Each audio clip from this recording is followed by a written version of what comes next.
Moving to today's topic, natural resources. Now, what do we know about natural resources? We know our planet Earth, where we live. Okay, it is one such example where life exists. It means if life exists here, it depends on many factors, and these factors are the temperature, clear, the water availability, as well as food that makes us to survive, and the resources available on the earth and the energy from the sun are necessary to meet the basic requirement for all these life forms to exist on earth. Now, from where all these resources are available, and if we have to take up a topic, we say, what are these resources? Now, these are land, water, and air. It's quite simple to see land, water, and air. But their availability to make the life possible is something known as existence, the outer crust of the earth. It is known as lithosphere. This water area, it covers around 75% of the earth's surface. It is also found underground, and this portion where entire water level or water region is, we call it hydrosphere, right? And the environment around it, that means the air around this environment or the air, it comprises the third important resource, which is atmosphere, which covers our earth like a blanket. So atmosphere, lithosphere, and hydrosphere, all these three support life, and this life supporting zone of earth where the atmosphere, hydrosphere, lithosphere interact and makes the life possible, we call this zone as biosphere. Bio means life, sphere is where all the resources they interact with each other to make the life possible. Then we say living things. Now the living things which constitute the biotic component of the biosphere are we, you, the animals, plants, and all those small creatures. Air, water, as well as the land. These comprise the non-living or the abiotic component. Clear? So this biosphere has the biotic component as well as the abiotic components. Let's study all of these factors, resources in detail. First of all, we are moving to atmosphere or air. We know that the composition of air in the first chapter, we have already done that maximum amount of nitrogen is there, that is 78% of nitrogen, then it has oxygen, then it has carbon dioxide, then it has water vapors. But when the composition of air is variable, planets like Venus and Mars, where no life is known to exist, the major component of the atmosphere is found to be carbon dioxide. We live in this environment only because we have a variable composition of all these gases. In other planets, especially Venus and Mars, the basic composition and mainly the atmosphere is found to have carbon dioxide in excess, and therefore no life is known to exist. In fact, carbon dioxide constitute about 95 to 97% of the atmosphere, on Venus and Mars. Then we talk about the eukaryotic cells and the prokaryotic cells. We know all the cells, these need oxygen. Why? Because if they need oxygen, they will obtain this oxygen, they'll break down the food, glucose, with the help of this oxygen and release energy. And this energy will be utilized for the various activities. And we survive. This results in the production of basically the enormous amount of energy output in the body whenever the glucose is consumed. But for that we need oxygen. Clear? And whenever these organisms utilize oxygen, they release carbon dioxide. Another process. Now, where does this carbon dioxide go? One more process which releases carbon dioxide is combustion. Okay, combustion releases carbon dioxide. Human bodies release carbon dioxide, that is as an exchange process in respiration and from the burning of fossil fuels. But how this percentage of carbon dioxide is usually controlled? It is because there is one such factor that we need to know, that green plants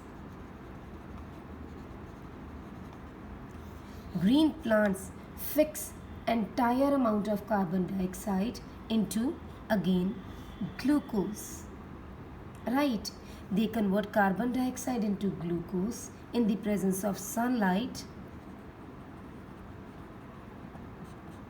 and get the work done. So this problem is solved. Secondly, many marine animals like carbonates dissolved in seawater, they use this carbon dioxide for making their shells. So where do they go?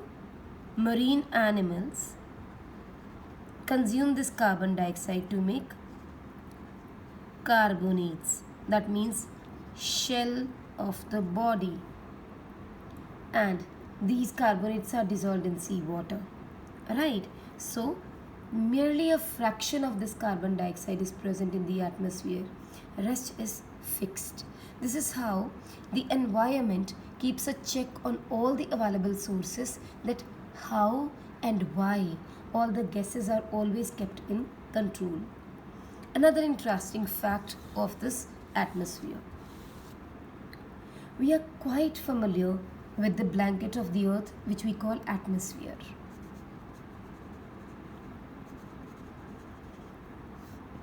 Right? We know that atmosphere maintains an average temperature. Why is it so? Because air is a bad conductor of heat. Then, whenever during the daytime the atmosphere gets heated up on the earth's surface, the particles of air trap heat radiations. Okay, so during the daytime, the atmosphere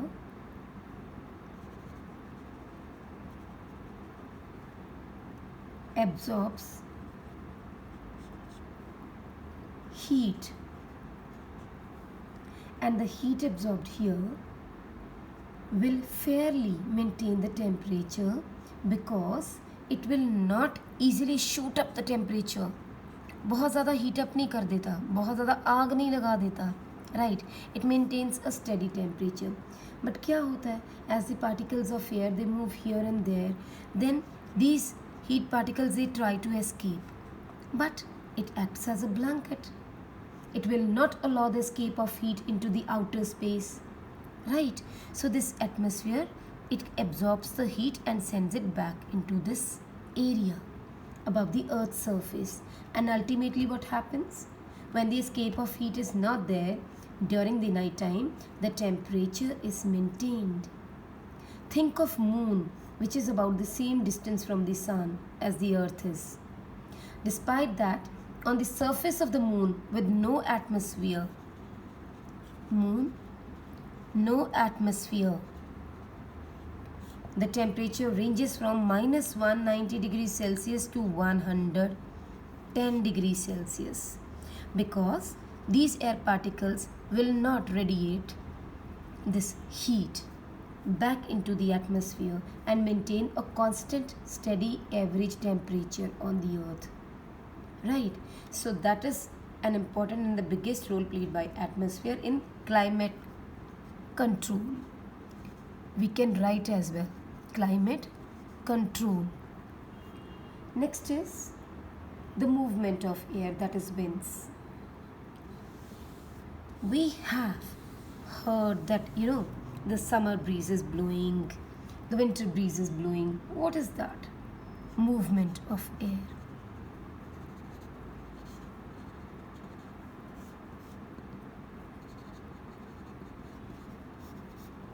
Now, the relief brought to us by the cold evening breeze after a hot day is something which is not comparable to anything else. What causes this movement of air? How does it happen? It is all because of the atmospheric changes. We are talking two phenomena here, where we are going to discuss that how this formation takes place. This is land and this is sea. Okay, so what happens during the daytime and during the nighttime? It is all because of our atmosphere and the heating of the earth, formation of water vapors, right? And all these activities only maintain the radiations or irradiations from the land into the water bodies. Convection currents always set up. All these factors will allow the formation of winds. See, on a hot day and on a cold day, how the pattern of wind is decided.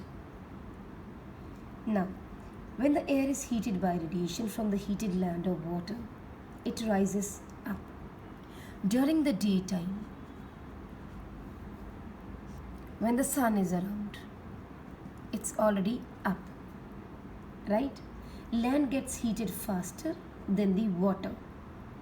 Obviously, when the land is getting heated faster, the air above the land would also be heated faster than the air above the water bodies. So I'm going to write hot air rises up.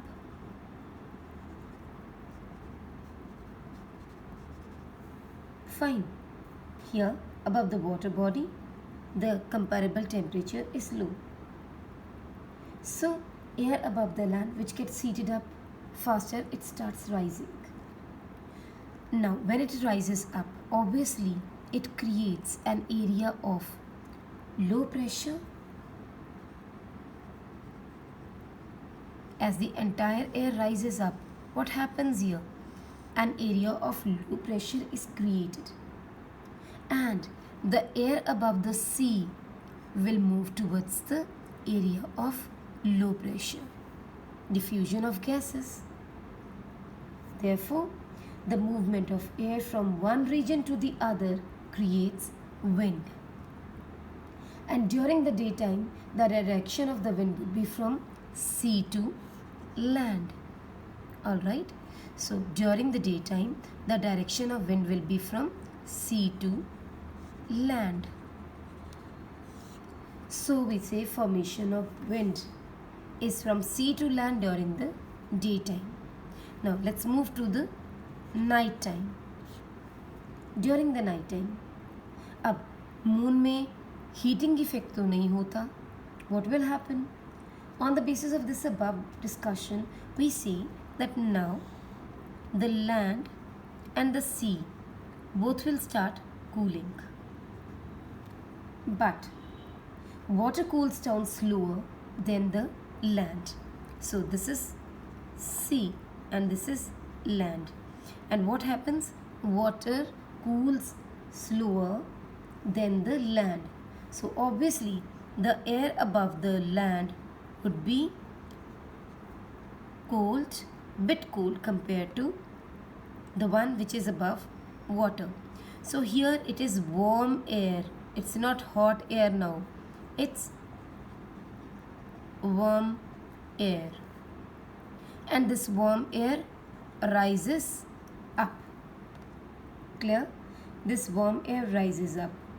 Again, the same phenomena. When it rises up, it creates an area of low pressure, and the air above the land would move to the area of low pressure, thereby creating winds. So during the daytime it is from sea to land, and during the night time it is from land to sea. Here the sun heats up the entire atmosphere, and here it's the warm air that rises up, because water comparably remains warm than the land, and ultimately the phenomena gets reversed. So the movement of air resulting in diverse atmospheric phenomena is caused by the uneven heating of the atmosphere in different regions of the earth. Whenever we say movement of wind is observed, why is it in this direction or that direction? It is only because of the uneven heating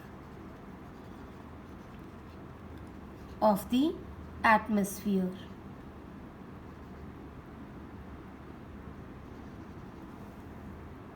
Clear? Then next phenomena is rain. Rain pattern.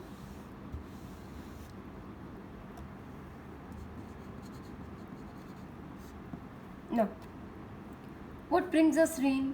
We always say it's only because of the climatic changes, and when it is foggy, when it is smoky, whenever cloud formation takes place, always rain comes. So now let's quickly replicate this phenomena. When water bodies are heated up during a daytime, these are the water bodies.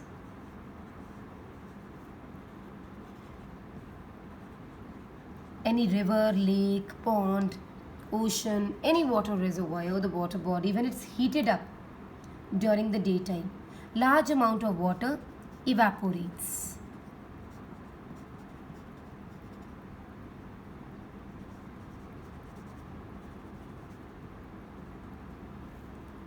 And this evaporation basically causes these water molecules or water vapors to move into the upper ranges of the atmosphere.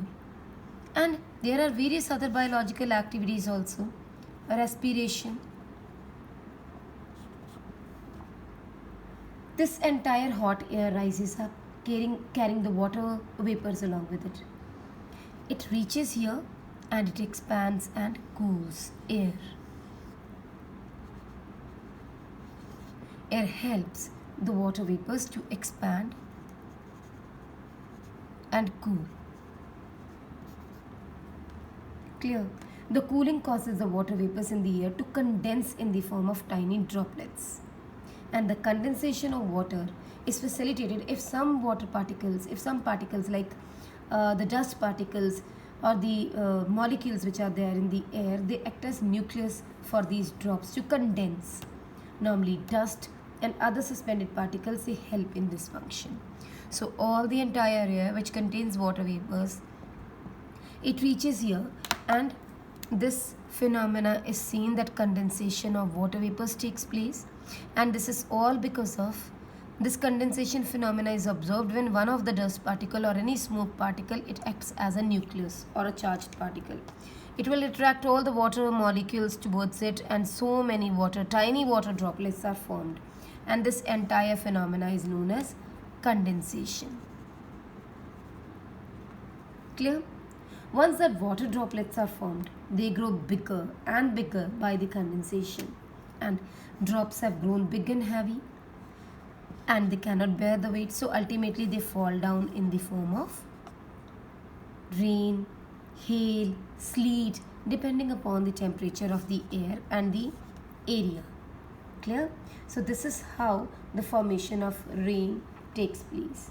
So rainfall patterns are also decided by the prevailing wind patterns. Means in large parts of the India, rains are mainly brought by the southwest or the northeast monsoon.